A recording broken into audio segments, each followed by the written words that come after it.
Fala pessoal, professor Márcio Plastino aqui, mais uma correção de questões, agora adentrando ao mundo do direito do consumidor, tá? O direito do consumidor, pessoal, chama a atenção de vocês para um detalhezinho. Na prova inteira, nas 80 questões, apenas 2 são relativas ao direito do consumidor, tá? E já vou te dar logo um toque aqui, né? Uma dica. Geralmente as questões de direito do consumidor a gente vai resolver todas aqui, mas já chama a atenção de vocês que na pior das hipóteses, professor, não lembro de nada, deu um branco. Galera, muitas vezes, pelo bom senso, pela razoabilidade para com o consumidor, a gente consegue até resolver essas matérias, essas questões, tá? Essas provas que foram aqui, essas disciplinas que já foram cobradas no exame da ordem, tá? Beleza? Bora aqui para o quadro rapidinho, aqui para o nosso slide, só para mostrar para vocês um detalhezinho importante, ó. Das provas de direito do consumidor, eu já fiz logo um levantamento, tá? Vai dar em torno aí, acho que em torno de 60 questões, praticamente. Hoje nós vamos resolver essas 9 questõezinhas aqui, tá? De conceito de consumidor, de relação de consumo, princípios e direitos básicos. Isso aqui resolve, pessoal, praticamente 9 questões. Tem incidência alta? Razoável.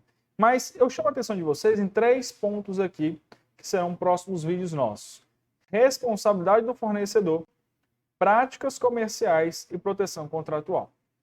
A gente pode observar que só nessa brincadeira aqui, nós temos 27, pronto, 40 questões só desses 3 temas. Tá? Então, isso aqui até revela uma certa característica do CDC, que é também uma proteção ali ao consumidor. Então, responsabilidade do fornecedor é alguma coisa que o fornecedor faz de maneira errada, pratica alguma atitude de maneira equivocada, e aí gera a sua responsabilidade, ou então práticas comerciais abusivas, ou então proteção contratual, tá? Então, são questões, como eu disse, na dúvida, na pior das hipóteses, pense de um lado do consumidor, um pouco pensando de maneira melhor para o consumidor, né? Tendo um olhar mais protetivo, que é isso que o CDC coloca. Isso na pior das hipóteses, tá? Beleza? Bora lá resolver essas questões para a gente começar a compreender como é que o CDC é cobrado no exame da ordem? Simbora. Primeira questãozinha, só um detalhe, tá? Ó, posição na prova, ela ocupa ali por volta da 44, 45. Ou seja, metade da prova é quando você vai encontrar as questões de defesa do consumidor. Tá bom? Simbora. Primeiro tema importante, conceito de consumidor e relação de consumo. Professor, aonde que a gente vai encontrar esse conceito de consumidor? Lá no comecinho do CDC, né? Consumidor é toda aquela pessoa física ou jurídica na qual é um utilitário final, né? Teoria finalística, que é o nosso usado no nosso CDC. Tá? Então, de maneira muito geral, bora entender aqui como é que ela vai cobrar esse tipo de teoria na prova. Bom, a concessionária de veículo, prova de 2019, é recentíssimo. A concessionária de veículo X adquiriu da montadora 30 unidades de veículo do mesmo modelo e de cores diversificadas, a fim de guarnecer seu estoque, e direcionou 3 veículos desse total para uso da própria pessoa jurídica. Então, pegou 3 veículos para uso da própria pessoa jurídica. Ocorre que 5 veículos apresentaram problemas mecânicos decorrentes da falha na fabricação, que comprometiam a segurança dos passageiros. Desses automóveis, um pertencia à concessionária, e os outros 4 particulares que adquiriram o bem na concessionária. Nesse caso, com base no Código de Defesa do Consumidor, assinale a afirmativa correta. Galera, a gente tem que observar uma coisa, 2 situações distintas. Desses carros adquiridos, 5 deram defeitos, 4 foram comprados por alguém, ou seja, a transportadora, que é a loja, na verdade, a concessionária, ela foi uma intermediária na negociação. É que nem quando você chega numa loja de carro para comprar, pronto, ela é uma intermediária. Já um dos carros, ela utilizou para fins próprios. Então, ela foi a consumidora final, tá? É isso que o próprio Código de Defesa, a teoria finalística fala. Se você for como usuário final, você vai ser equiparada ao consumidor, tá? Bora ver aqui os itens. Entre os consumidores particulares e a montadora, inexiste relação jurídica, posto que a aquisição dos veículos se deu na concessionária. Bom, calma aí. Porque eles vão ser consumidores finais, tá? Entre os consumidores particulares e a montadora, por se tratar de falha na fabricação, há a relação jurídica protegida pelo CDC. A relação jurídica entre a concessionária e a montadora, no que se refere à unidade adquirida pela pessoa jurídica para uso próprio, é direito comum civil. Não, também é uma relação consumerista, né? A gente acabou de falar. Os outros veículos que ela adquiriu para expor, né, Para com a concessionária, realmente uma compra de Código Civil, né? Uma relação de Código Civil. Mas os veículos que ela usa para uso próprio, como consumidor final, aí sim, ele é enquadrado pelo CDC. Tá? Existe entre a concessionária e a montadora relação jurídica aí, acabou de falar, regida pelo Código de Defesa do Consumidor. Mesmo que ambas sejam pessoa jurídica, sem problema nenhum, tá? O consumidor ele pode ser pessoa jurídica, no que diz respeito ao veículo adquirido pela concessionária para uso próprio e não para a venda. Exatamente isso que nós colocamos, tá? Ele não usou para a venda, porque o para venda ele só foi um intermediário, tá? Aquele que ele usou para uso próprio, que ele usou como consumidor final, aí sim eu posso aplicar o CDC. Então, item C, item correto. Somente a relação jurídica protegida pelo CDC entre o consumidor e a concessionária. Não, tá errado, né? Não vou nem continuar lendo, que a gente já viu essa ideia. Então tá aqui, ó. Pela teoria finalística, tá?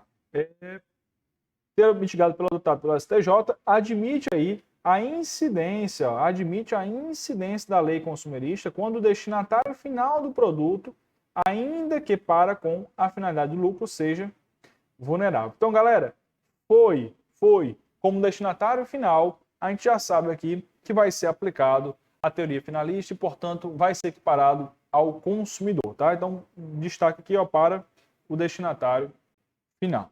Beleza? Tranquilo? Show de bola.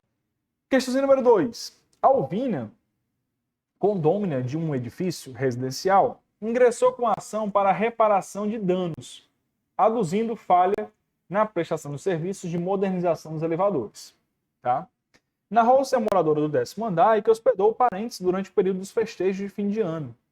Alegou que o serviço nos elevadores estava previsto para ser concluído em 2 semanas, mas atrasou mais de 6, o que implicou falta de elevadores durante o período em que recebeu seus hóspedes, fazendo com que seus convidados, todos idosos, tivessem que utilizar as escadas, que gerou transtornos e dificuldades, já que os hóspedes deixaram de fazer passeios e outras atividades turísticas diante da dificuldade de acesso. Sentindo-se constrangida e tendo que alterar todo o planejamento das atividades para o período, Alvina afirmou ter sofrido danos extrapatrimoniais decorrentes da mora do fornecedor de serviço, que, ainda que regularmente notificado pelo condomínio, quedou-se inerte e não apresentou qualquer justificativa que impedisse o cumprimento da obrigação de forma tempestiva. Diante da situação apresentada, assinaram a afirmativa correta. Galera, confusão grande, condomínio, problema ali com o elevador, né? A gente analisando, é um texto longo, como eu disse, questões da OAB, a FGV gosta de fazer esses textos um pouquinho longos, né? E aí, até porque como são 2 questões, dificilmente ela tenta cobrar o que dá nessas 2 oportunidades. Então, textozinho longo, traz uma relação de condomínio, traz uma relação de consumidor também, para com a empresa do elevador. Bora ver aqui os itens que eles vão falar. Existe relação de consumo apenas entre o condomínio e o fornecedor de serviço, não tendo a Alvina legitimidade para ingressar com a ação indenizatória. E não existe relação consumerista na hipótese, e sim relação contratual regida pelo Código Civil. Existe relação de consumo, mas não cabe ação individual, e sim a perpetrada por todos os condôminos em litisconsórcio.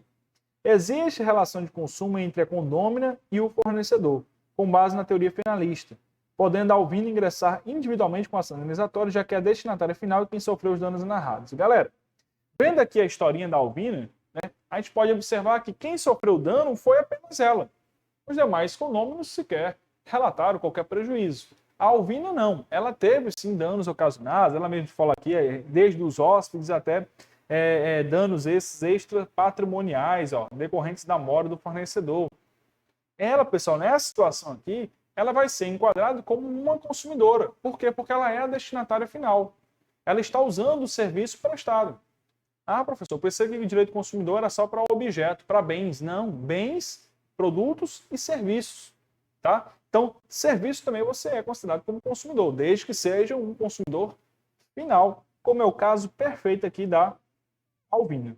Assim sendo, pessoal, a gente passa então a ter uma relação entre a Alvina e a fornecedora, sem problema algum, ela pode ingressar até de maneira individual. Tá? Então, bora lá.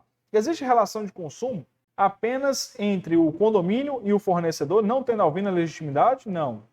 Pelo contrário, ela é consumidora final. E não existe relação consumerista na hipótese? E sim relação contratual? Não, existe relação consumerista. A Alvina ela é consumidora, ela está usando aquele serviço final. Existe relação de consumo, certo, tá ok, mas não cabe ação individual, cabe sim. Até porque aqui nesse caso é ela quem está sofrendo com prejuízo, tá? Então, sem nenhuma outra opção, item D é o item correto, né? Correto? Embora a contratação tenha ocorrido por meio do condomínio, a Alvina é considerada como consumidora por utilizar o serviço exatamente como destinatora final. Artigo 2º caput do CDC. Tá, ó. Consumidor é toda pessoa, olha que interessante aqui, galera. Consumidor é toda pessoa física ou jurídica que adquire ou utiliza produto ou serviço e como destinatário final. Tá? Então, para a gente identificar um consumidor, é muito simples. É ela que está levando, ela que está consumindo por último, é o final do produto ou do serviço? É, pronto, é consumidora. Então, nesse caso, aplica-se o CDC. Tá? Então, sem muitas delongas, questãozinha número 2, item D, correto. Amadeu, aposentado, aderiu ao plano de saúde coletivo ofertado pelo sindicato, ao qual esteve vinculado por força de sua atividade laborativa por mais de 30 anos. Ao completar os 60 anos, o valor da mensalidade sofreu aumento significativo, cerca de 400%, viu? O que foi questionado por Amadeu, a quem os funcionários do sindicato explicaram que o aumento decorreu da mudança de faixa etária do aposentado. A respeito do tema, assinala a afirmativa correta. Galera, detalhezinho importante. Quando a gente vai falar de consumidor, é isso que eu falo para vocês. Questões de direito do consumidor, professor, não lembro da teoria, não lembro muito como é que foi. Galera, pensem como consumidor. Pensem como o Código de Defesa do Consumidor, que vai proteger aquele lado mais hipossuficiente. Tá? O CDC foi criado justamente para isso, para equiparar essa relação. Tá? Então, nesse caso aqui, o consumidor está recebendo ali um plano de 400% mais caro. Então, tende a levar que ele vai ter direito a alguma proteção do Código de Defesa do Consumidor. Então, inicialmente, nós já temos esse primeiro posicionamento. E isso é correto, tá? O próprio CDC, ele coloca lá que planos de saúde merecem respaldo no caso de eventual ofensa, atitude ilícita para com o consumidor, tá? Então, bora ver aqui os itens. Opa, pronto. O aumento do preço, ele é abusivo e a norma consumerista deve ser... Rapaz, vou parar aí. Rapaz, o que foi isso aí? Aí foi. Tu corta aí? Quer cortar? Pode continuar, aí depois tu edita, né? Pronto. Bora lá para as questões. Questão número 3. A. O aumento do preço ele é abusivo e a norma consumerista deve ser aplicada ao caso, mesmo se tratando de plano de saúde coletivo, principalmente que envolva o interessado com amparo legal no Estatuto do Idoso. O aumento do preço ele é legítimo, tendo visto que o idoso faz maior uso dos serviços cobertos e o equilíbrio contratual exige que não haja onerosidade excessiva por qualquer das partes. O aumento do valor também é legítimo, uma vez que a majoração do preço é natural e periodicamente aplicada aos contratos de trato continuado.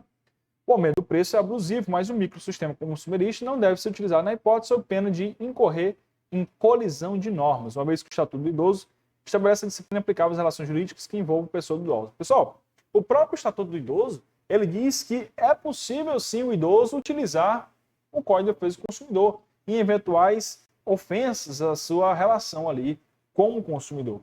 Então, aqui no caso, o preço, o aumento dele foi totalmente abusivo, 400% de cara, você já vê que é um aumento de preço abusivo, então ele não é legítimo, como coloca o item B, né? Não é legítimo, como coloca o item C. Então a gente fica na dúvida entre o A e o B, né? É preço legítimo, mas aí no final ele diz que o Estatuto estabelece a disciplina aplicável às relações. Na verdade, a disciplina aqui aplicada vai ser o CDC, tá? Então, portanto, item A, item correto, tá? Correto, pois o CDC também se aplica às relações securitárias, né? Como eu disse, plano de saúde entra no meio, seguros entra no meio, tá? Sem problema algum, impedindo cláusulas abusivas, como essa aqui da questão, tá? Beleza? Então, serviço, qualquer atividade, como eu coloquei, lembrando sempre, só para destacar aqui a questão da securitária, tá? Que são os planos de saúde aí no meio, tá bom? Então, item A, item correto, conseguimos aí resolver sem muitas dificuldades. Questão número 4. Saulo e Bianca são casados há 15 anos. E a 10, decidiram ingressar no ramo das festas de casamento, produzindo aí os chamados bem casados, aí, deliciosos, doces recheados, oferecidos aos convidados ao final da festa. Saulo e Bianca não possuem registro de atividade empresarial desenvolvida, sendo essa a única fonte de renda da família. Ó, interessante, eles não possuem registro de atividade empresarial, portanto, é uma empresa irregular e, portanto, e por conseguinte, sem personalidade, tá? No mês passado, os noivos Carla e Jair encomendaram ao casal uma centena de bem casados no sabor doce de leite. A encomenda foi entregue, conforme contratado, no dia do casamento. Contudo, diversos convidados que ingeriram os quitutes sofreram infecção gastrointestinal, já que o produto estava estragado. Ixi. A impropriedade do produto para o consumo foi comprovada por perícia técnica e, com base nesse fato, assinale a alternativa correta. Bora ver as alternativas para a gente poder comentar. O casal Saulo e Bianca se enquadra no conceito de fornecedor do Código de Defesa do Consumidor. Embora a empresa do casal Saulo e Bianca não esteja devidamente registrada na junta, pode ser considerada fornecedora à luz do Código do Consumidor. E os convidados do casamento, na qualidade de consumidores por equiparação, poderão pedir indenização diretamente àqueles. Opa, acabei de nem lendo aqui, ó. Ou fornece produto com habitualidade, sendo que apenas Carla e Jair, na qualidade de consumidores diretos, poderão pleitear indenização. O CDC é aplicável ao caso, sendo certo que tanto Carla e Jair quanto seus convidados intoxicados são consumidores por equiparação e poderão pleitear indenização, porém a inversão das provas só se aplica em favor de Carla e Jair. A atividade desenvolvida pelo casal Saulo e Bianca não está oficialmente registrada na junta e, portanto, por ser indisponibilizado, não se enquadra no conceito legal de fornecedor da lei do consumidor. Galera, muito interessante, como eu estava falando agora, por ele não estar registrado na junta, ela é uma atividade irregular. Se é irregular, é despersonalizada, né? Não há personalidade jurídica nesse sentido, tá? Então, mas, no entanto, não tem problema algum. Esses entes despersonalizados, eles são equiparados aos fornecedores do CDC, tá? Então, a gente vê, meu amigo tem uma empresazinha irregular, presta serviço. Bom, ele pode sim ser, eventualmente, colocado num polo aí passivo de alguma ação por reparação de danos, tá? Para com o consumidor, tá? Ele é fornecedor dentro do CDC. Ele pode ser enquadrado como consumidor, beleza? Então, mesmo sendo despersonalizado, professor, mesmo não estando registrado na junta, mesmo não estando na junta, tá? Bom, bora ver aqui os itens de novo. Então, o casal Saulo e Bianca se enquadra no conceito de fornecedor, pois fornece produtos com habitualidade e onerosidade, sendo que apenas Carla e Jair, na qualidade de consumidor, poderão pleitear? Não, todo mundo pode pleitear, tá? Os convidados do casamento também podem. Embora a empresa não esteja devidamente registrada, pode ser considerada fornecedora, beleza, do jeito que a gente colocou, né? Pode ser considerada fornecedora à luz do Código de Defesa do Consumidor e os convidados do casamento, na qualidade de consumidores, por equiparação, poderão pedir indenização. Perfeito. Show de bola. Maravilha. Item B, o item correto, tá? Vamos aqui para os outros. O Código de Defesa do Consumidor aplicável ao caso, sendo certo que tanto Carla e Jair são consumidores e poderão pedir, porém, a inversão do ônus só se aplica em favor de Carla? Não. A atividade desenvolvida pelo casal Saulo e Bianca não está oficialmente registrada e, portanto, por ciente não se enquadra sim, mesmo estando de maneira despersonalizada. Está aqui, artigo 2º, né, ele fala sobre isso, mas o mais importante aqui, pessoal, ó, é justamente o parágrafo único. Equipara-se ao consumidor a coletividade de pessoas, ainda que indetermináveis, que haja intervido nas relações de consumo. Tá? E o terceiro, ó, fornecedor é toda pessoa física ou jurídica, pública ou privada, nacional ou estrangeira, e olha aqui, galera, o que ele falou aqui, ó, bem como os entes despersonalizados. Tá? Então, com isso, não restam dúvidas. Questão encaixa perfeitamente no artigo 2º, quem é que pode ser o consumidor e quem é que pode ser o fornecedor, tá? Ela faz isso de propósito, na verdade. Ele faz para tentar te enganar. Ó, a empresa nem está regular na junta comercial. Sim, beleza. Mas o CDC equipara, justamente por isso, a característica de fornecedor, tá? Bom, com isso a gente finaliza aqui as 4 questões do direito do consumo, do conceito de consumidor e relação de consumo. Vemos que são questões básicas, né? Pelo bom senso até você consegue solucionar, como eu disse a vocês no começo do vídeo, tá? Vamos entrar agora na questão de princípios e direitos básicos. E isso, pessoal, vai na mesma toada. Você tem que pensar sempre pelo lado do consumidor, tá? Antônio, ele é deficiente visual e precisa do auxílio de amigos ou familiares para compreender diversas questões da vida cotidiana, como as contas de despesas da casa e outras questões de rotina. Pensando nessa dificuldade, Antônio procura você para orientar a respeito dos direitos deficientes nas relações de consumo. Nesse sentido, assinar a afirmativa correta. Bom, o que é importante a gente saber aqui, tá? Numa situação como essa? Bom, os deficientes, aqui como ele coloca, os deficientes visuais, a própria lei que estabelece o estatuto ali dos deficientes, a legislação que estabelece um amparo legal, diz que se aplica sim o Código de Defesa do Consumidor para eles, sem problema algum, tá? Então, nessa situação, a gente vai ver que é possível o CDC ser aplicável e tudo aquilo que lá está previsto vai ser aqui adotado, no caso do Antônio, que é o deficiente visual. Tá? Então, a relação ela vai ser equiparada de maneira que tanto as empresas que promovem relações de consumo, como o consumidor estejam no mesmo patamar. Beleza? Bora lá. O consumidor poderá solicitar aos fornecedores de serviços, em razão de sua deficiência, o envio das faturas das contas detalhadas em braille? Pode sim, tá? Como eu acabei de falar. O próprio estatuto ele diz que é possível a equiparação ao direito do consumidor e aí sim poder fazer justamente esses pedidos. As informações sobre os riscos que o produto apresenta, por sua própria natureza, devem ser prestadas em formatos acessíveis somente às pessoas que apresentam deficiência visual. Não. Todo tipo de deficiência deve ser, sim, explicitada eventuais riscos. A impossibilidade operacional impede que a informação de serviço seja ofertada em formatos acessíveis. Não, de maneira alguma. O consumidor poderá solicitar as faturas em braille, mas bastará ser indicado o preço, dispensando outras informações de jeito nenhum. Eu só vou falar o preço, é em braille, é sabido, né, a questão? Então, item A, correto, como eu disse, ó, o Estatuto da Pessoa com Deficiência, a legislação 13.146 de 2015, incluiu o Código de Defesa do Consumidor, ó, inclui o Código de Defesa do Consumidor, parágrafo 1, que garante às pessoas com deficiência o direito básico à informação. E isso tem que estar adaptado a todo tipo de deficiência, né? Só como uma questão falou assim, só para quem tem deficiente visual. Não, todo tipo de deficiência, o próprio estatuto ele já estabelece isso como forma de ampará-los, tá bom? Beleza? Questão 6. Maria e Manuel, casados, pais dos gêmeos Gabriel e Tiago, que têm apenas 3 meses de vida, residem há 6 meses no condomínio Vila Feliz.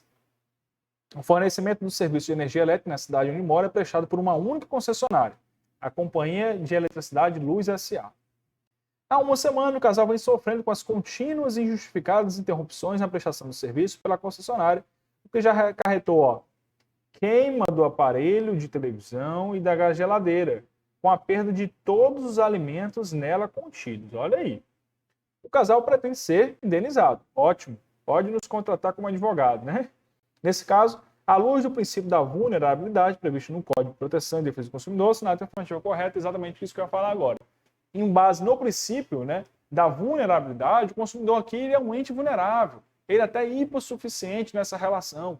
Então ele não pode ser prejudicado, ele não pode ter uma geladeira queimada, ele não pode ter os alimentos perdidos por uma prestação de serviço de terceiros. Então, nesse caso, ainda mais um fornecedor, tá? Ele vai merecer ser reparado. Bora ver as questões, os itens.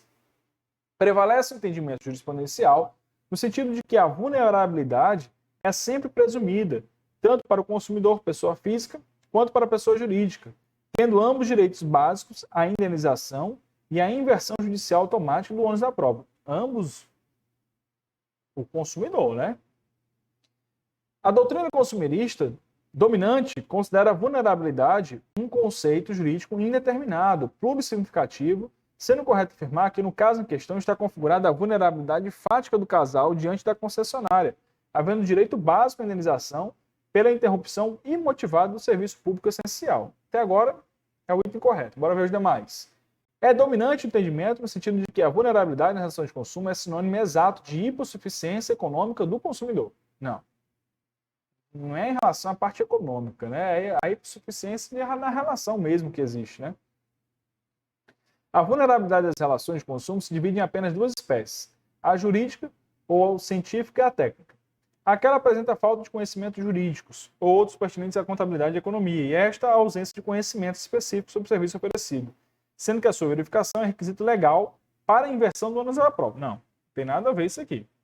Tá? Entender totalmente errado.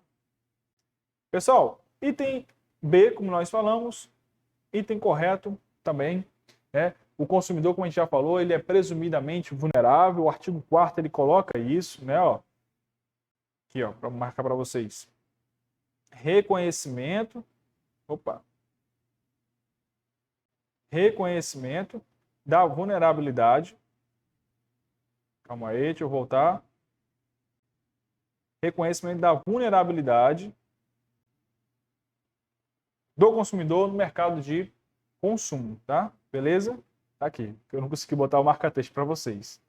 Tranquilo, beleza? Então, questão número 6, item B, item correto, tá bom? Simbora, continuar. Questão 7. A Sociedade Empresária XYZ Limitada oferta e celebra com vários estudantes universitários contratos individuais de fornecimento de material didático, nos quais garante a entrega com 25% de desconto sobre o valor indicado pela editora dos livros didáticos solidos pelos contratantes. Os contratos têm duração de 24 meses e cada estudante compromete-se a pagar valor mensal que fica como crédito a ser abatido do valor dos livros escolhidos. Posteriormente, a capacidade de entrega da sociedade diminuiu devido às dívidas e problemas judiciais. Olha aí, ó. Em razão disso, ela pretende rever judicialmente os contratos para obter aumento do valor mensal ou então liberar-se do vínculo.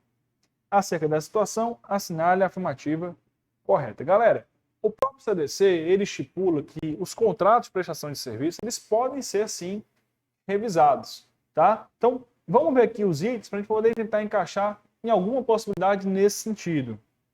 A empresa não pode se valer do CDC e não a base, à luz do indicado, para rever os contratos. Aplica-se o CDC, já que os estudantes são destinatários finais de serviço, mas o aumento será concedido se provada dificuldade financeira.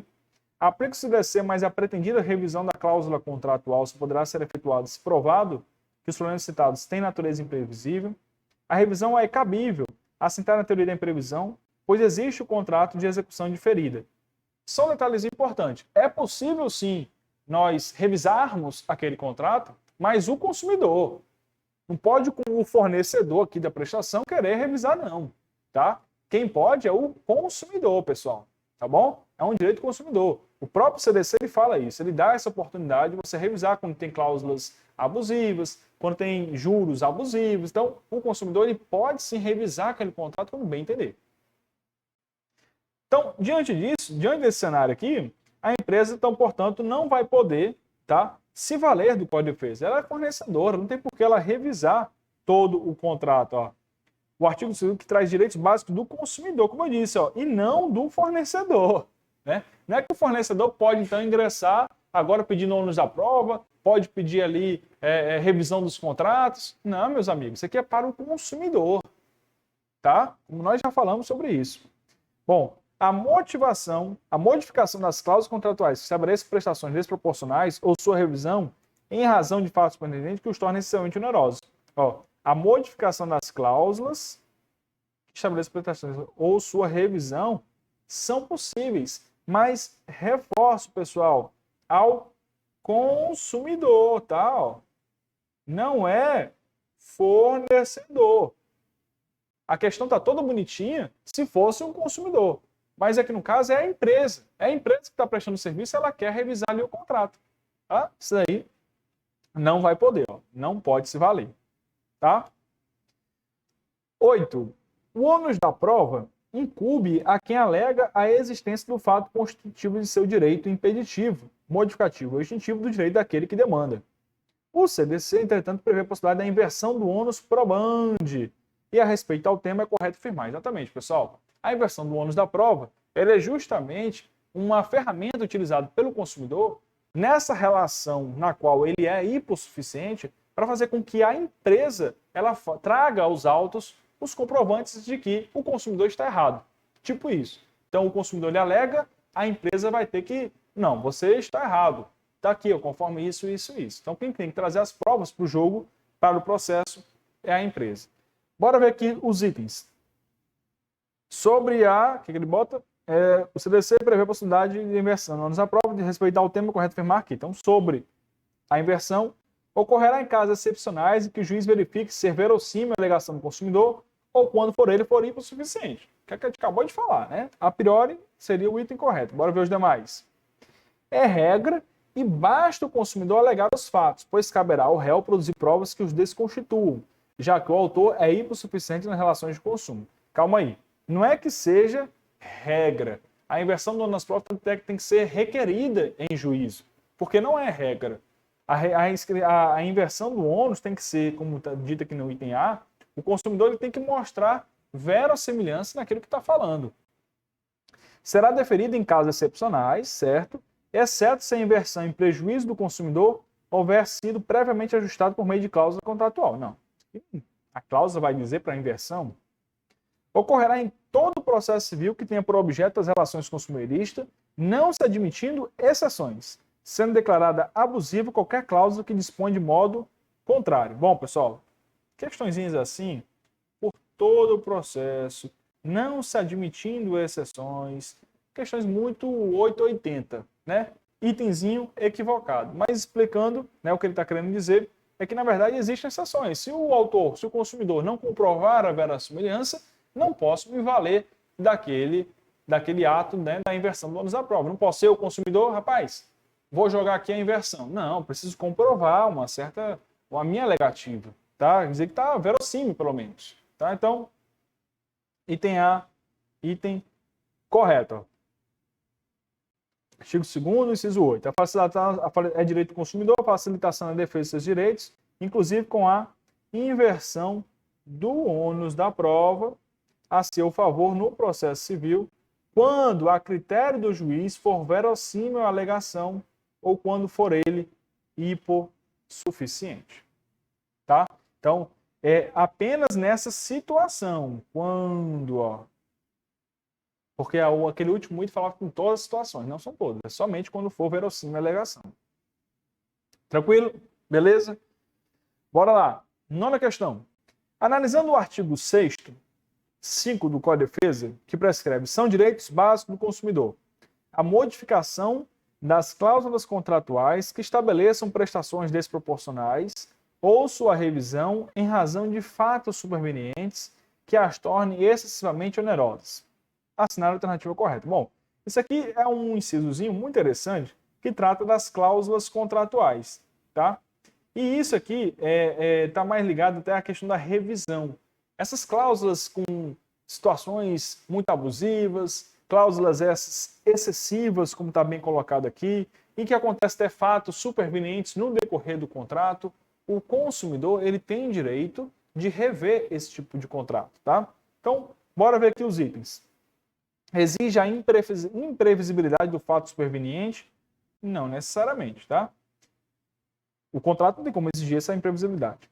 Não traduz a relativação do princípio da contratual da autonomia da vontade das partes? Traduz sim. Almeja em análise sistemática, principalmente a resolução do contrato firmado do consumidor? Não, não tem a resolução, não. Admite a incidência da cláusula rebus sic stantibus? Exatamente. Isso aqui a OAB ela colocou de propósito, um nomezinho assim difícil em latim, só para te assustar, né? Mas, na verdade, o que ele está colocando aqui é justamente a cláusula que fala em impossibilidade de revisionar os contratos. Então, eventualmente, tendo uma prestação e surge algo superveniente ou algo que vá excessivamente complicar e onerar aquele contrato, não restam dúvidas, pessoal, que é possível sim você revisar esse tipo de situação. O CDC até prevê. Tá? Então, como eu coloquei, ocorre, postal cláusula, determina que as estipulações contratuais sejam mantidas enquanto as condições permanecerem inalteradas. Tá? Então, estando tudo inalterado, ótimo, beleza. Caso ocorra, como a questão traz, um fato novo e que altere as condições existentes, é cabível a revisão contratual. Tá? É isso que fala essa cláusula. Tá? A cláusula rebus sic stantibus, tá? Beleza? Então, se for um contrato normal, pelas condições naturais, beleza, vai ser cumprido. Agora, surgiu um fato superveniente, surgiu algo que alterou as condições daquele contrato, aí sim, meus amigos, é cabível a revisão. Beleza? Tranquilo? Galerinha, com isso a gente finaliza essa primeira parte de resolução de questões, tá? trouxemos aí os princípios e direitos básicos, definições de consumidor, resolvemos todas as questões que já caíram desde 2010 para cá relativos a essa temática, tá? Até o próximo vídeo com mais resoluções de direito do consumidor. Valeu!